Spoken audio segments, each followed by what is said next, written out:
Welcome Table at FCPC has had to adapt during the coronavirus pandemic.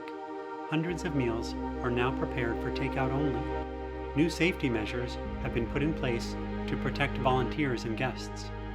The Welcome Table planning team meets by video a few weeks ahead of time to discuss procedures and menus. Up to 30 volunteers sign up online. A few days before this meal, head chef Heather Anderson drove to Restaurant Depot in Alexandria to pick up a whole minivan full of ingredients: chicken, corn, black beans, salad greens, tomatoes, and more. On Wednesday, October 7th, the chefs arrive at 10 a.m. and the cooking begins. Water is boiled, cans are opened, trays are prepared, spices are mixed.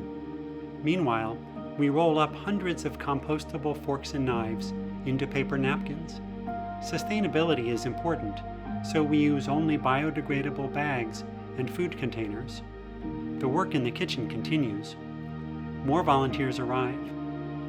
We mix our own salad dressing. Large trays of food are baked in the ovens and then kept warm in our new warming cabinets.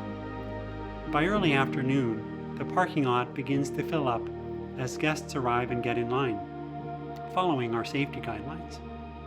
At 3 o'clock, an assembly line is set up on tables in Fellowship Hall.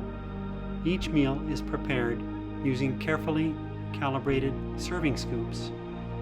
When completed, the meal goes into a bag, and more volunteers add utensils and notes. A runner carries the bag across Fellowship Hall to the staging area. Finally, a $10 Giant Food gift card is added to each bag. A few minutes before 4 o'clock, the line begins to move. Guests come up the stairs and pass through the open-air landing to receive a meal from Pastor James.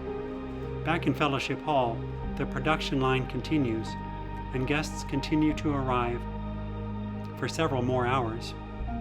Another shift of volunteers arrives to wash and sanitize the pots and pans.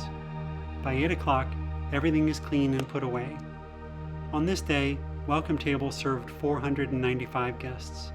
The next evening, the Welcome Table planning team met again to plan for the next meal. Thank you for your generosity that continues to make this ministry possible.